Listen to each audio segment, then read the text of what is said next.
Bom, ontem no almoço, né, de domingo, em família, surgiu o assunto trabalho, né, com base num mutirão de vagas de emprego que vai ter na cidade. Aí começou, e a gente sabe muito bem nesses empregos excelentes que eles vão oferecer, mas começou os comentários, né, mas a geração não quer trabalhar, tá difícil arrumar trabalho, não sei o quê. E a galera quer escolher muito o trabalho, quer ah, tem que pegar o que vier. E aí eu fui dar uma estudada, né, sobre. Fui ver alguns. Eu já sabia da existência por cima, mas fui ver mais um pouco mais a fundo sobre alguns conceitos que Marx traz, né, sobre o trabalho nas suas obras. Aí eu queria colocar aqui alguns desses conceitos.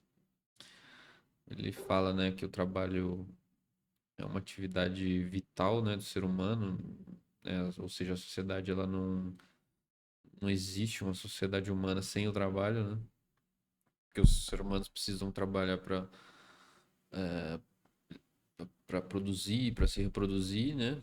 Nos seus meios de existência, o que é diferente dos animais, né? Que trabalham por instinto, né? Por exemplo, uma abelha ela vai lá construir sua colmeia, é por instinto, né? É por algo inato dela. O ser humano faz isso com consciência, né? Ele sabe o que ele quer produzir, ele sabe o que ele compreende, né, o que, que ele necessita produzir e como que ele vai produzir isso. É isso que diferencia, né, essa a produção na sociedade, né? E no capitalismo, essa produção deixa de ser para bens necessários para a sobrevivência.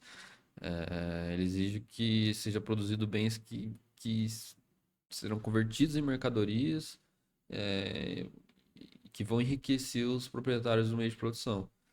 E aí entra um conceito que é alienação, né? Um trabalho que o Marx traz, né?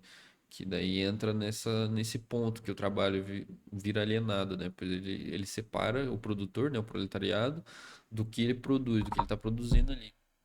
Um carro, um celular, uns alimentos de melhor qualidade, né? Uma casa, porque tudo isso vira mercadoria, né? Então, você produz um carro ali, você não se vê como produtor daquele carro, você está construindo uma peça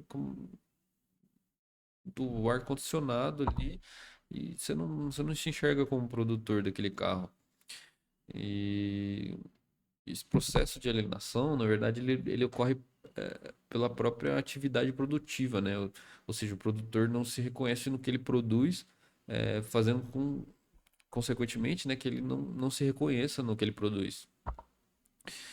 E o sistema capitalista faz com que, tipo, seja quase impossível que a gente não se aliene, né, ao trabalho. Ele tende as pessoas a se alienarem ao trabalho. Porque você entra numa fábrica para produzir mais e gerar mais lucro para ela, né? Não para se apropriar daquilo que você está produzindo. É, E Marx define o trabalho livre, né? O que seria o trabalho livre como indivíduos, né, livremente associados, produzindo bens que sejam úteis para a sociedade, né? É, tanto para si quanto para todos, né? Mas, tipo assim, eu não enxergo a alienação como algo que esteja cravado para sempre na sociedade, que já era, não tem chance, né? Não só eu, né? Não preciso nem. Vejo que, tipo, porque ela é uma contradição do sistema capitalista, né? Porque no primeiro momento ela subordina as pessoas, né? A alienação, ela subordina as pessoas a fazer aquele trabalho. Mas ela também vai gerar a revolta, né? Ela vai gerar. ah,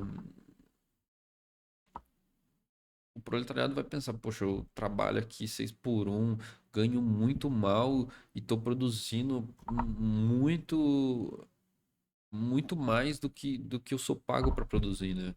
Então, esse, apesar de ser uma arma, essa arma da alienação do trabalho ser uma arma para subordinar, né, o proletariado, ela também ela serve como um, um ponto ali de que pode ser uma rebelião, né, do próprio proletariado.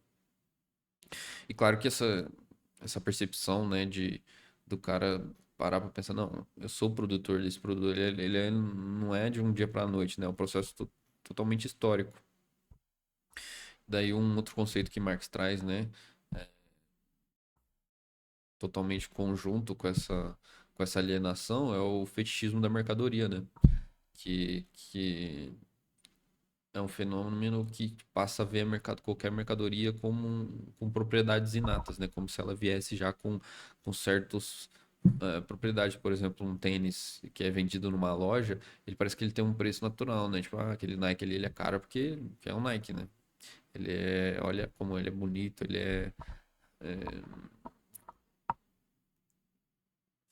enfim, ele tem aquele preço, né? Simplesmente por ser aquele produto. Quando na verdade, não, né? Ele não mostra o trabalho humano que teve por trás daquela produção, né? A costureira que montou, o cara que fabricou a sola, o cara que transportou. Então, esse fetichismo da mercadoria ele faz parecer que o tênis vale aquele preço por si só e não pelo trabalho e as relações sociais que fizeram com que ele seja produzido, né? Assim, então a mercadoria passa a parecer que tem um valor próprio, como se ela tivesse vida e significado próprio, escondendo todo o processo social que gerou esse valor dela, né? Outro exemplo é a nossa própria força de trabalho, que vira mercadoria, tem um preço, é comprada pelo empregador e ela é usada no processo produtivo para gerar lucro através da mais-valia, né? Que parece uma troca justa, né? Você troca 8 horas do seu dia e é pago por essas 8 horas de produção, sendo que, na verdade, não é isso, né? A gente produz muito mais do que é pago no nosso salário, né?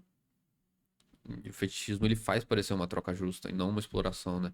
Faz parecer que o salário é uma propriedade natural da relação, não uma construção social, o que é, né?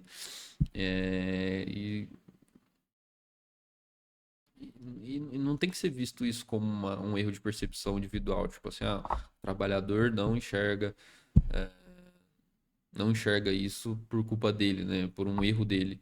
Mas isso é um pilar estrutural do capitalismo, né? Ele é necessário para que o capitalismo continue existindo, porque através da percepção do proletariado na sociedade, né, que gera essa revolta que eu falei anteriormente, né? Tipo, vai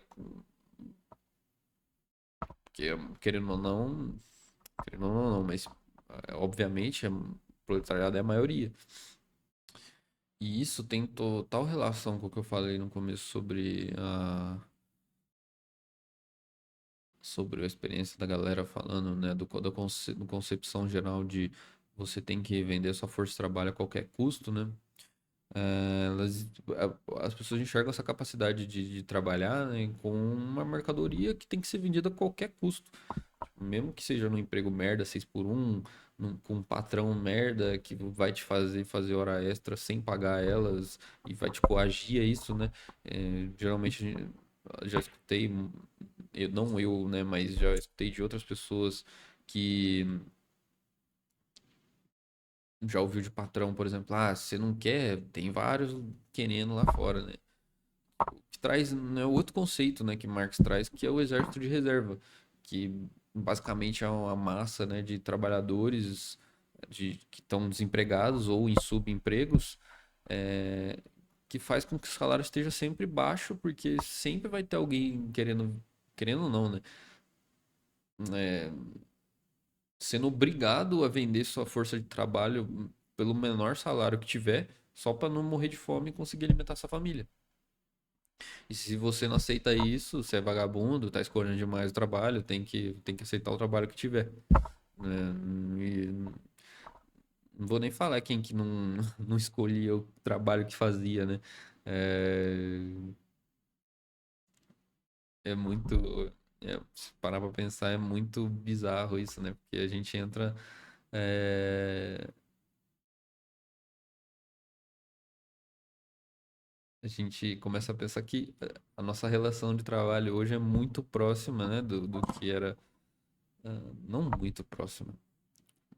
Isso estou falando exclusivamente do trabalho em si, né? Não estou falando de todo o contexto social que, que afetou na escravidão, mas esse conceito de você ter que trabalhar, não pode, você não deve escolher você não pode escolher demais o trabalho, você tem que aceitar o que tem e senão você morre. É muito próximo da escravidão, muito mais próximo da escravidão do que a gente imagina, né? Mas de tudo que eu falei, a gente compreender, né, é o primeiro passo para que ocorra alguma mudança, porque não é que apenas compreender, né, vai fazer mudar a realidade, mas a gente ter a compreensão da necessidade da mudança é um fator crítico para que nesse processo de mudança, né? Então fica aí meu pensamento sobre o trabalho.